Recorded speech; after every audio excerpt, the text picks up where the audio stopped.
Hello and welcome to another edition of Motorcars Enthusiast. Today we got a new segment on the show, which we're going to do a movie review. Yeah, first time ever for a movie review on the Motorcars Enthusiast program. The first movie up, well, let's talk about some of the automotive movies first. Automotive movies are usually awful.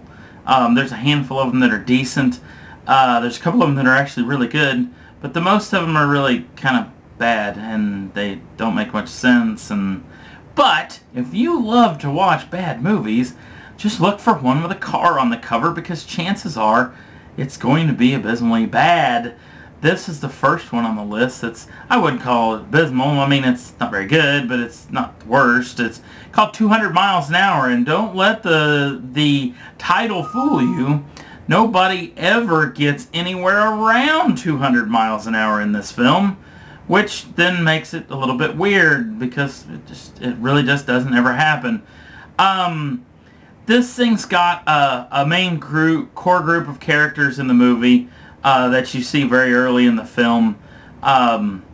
You've got a bad guy whose name is Casey, spelled with a K. Terrible name for a bad guy. You've also got a couple of brothers and a mother and a girlfriend. Now the girlfriend's name is Claudia. She's Rick's girlfriend.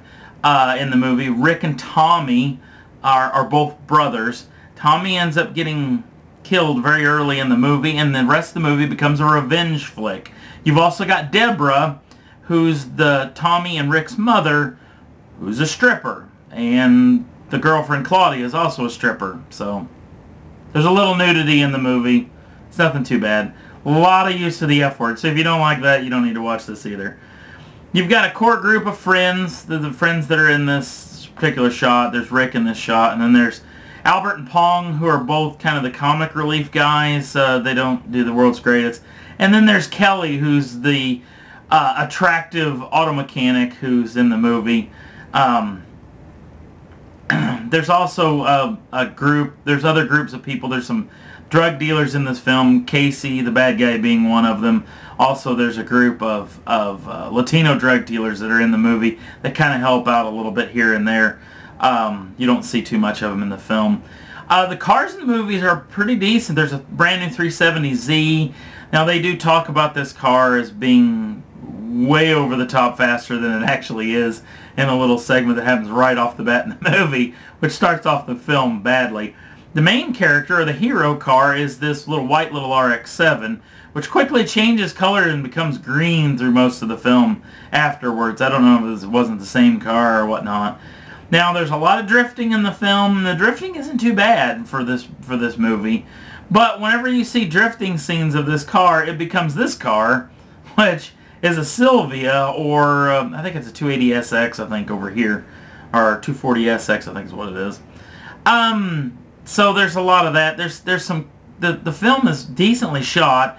A lot of cuts when the racing segments are going on, and there's some weirdness in the cuts. So there's the guy in the lead, and then the cut happens and he's in the second, and the cut happens and he's in the lead, and the cut happens and he's in second. So that goes back and forth. The king car in the movie is Casey's car, the bad guy's hero car, if you will. It's an R35 Nissan GTR. There's a body kit, an unpainted body kit on it that really makes this car look terrible. Aftermarket gold wheels, which I guess are okay, but the film is basically a revenge flick, but it's splattered with a ton of these little CGI cutscenes where the automobiles look more like cartoon characters than they do anything else. They move weird and they don't match the backgrounds that they're in, and it's just kind of wonky, to say the least. The death of the brother Tommy happens very early in the film, so the rest of the film is basically them building up the RX-7 to battle off with Casey in a winner-take-all drag race. Or not drag race, but a street race that's going to happen. So you basically get a lot of scenes of them working on the car, testing the car. There's also a couple of chase scenes in it with some police. There's a chase scene that happens with a motorcycle and an automobile that turns into a foot chase that seems to be prolonged because they didn't have that much film for this movie. The movie is kind of crappy. If you like bad movies, like to make fun of them, this is a pretty good film for this. The bright spot in this film, this is Sean Corey Cooper.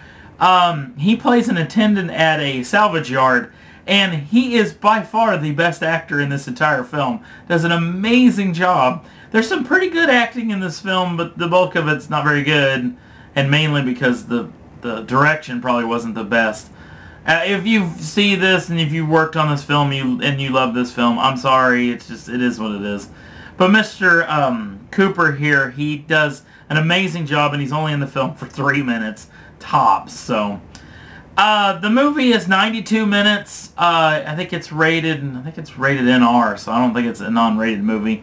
A little bit of nudity, a lot of profanity in it, and a lot of stupidity in it. So if you like bad movies, it's fun. It's a hilarious movie to watch, especially with some friends. I don't know. Out of 5 stars, I give it 2.5. It's a decent film.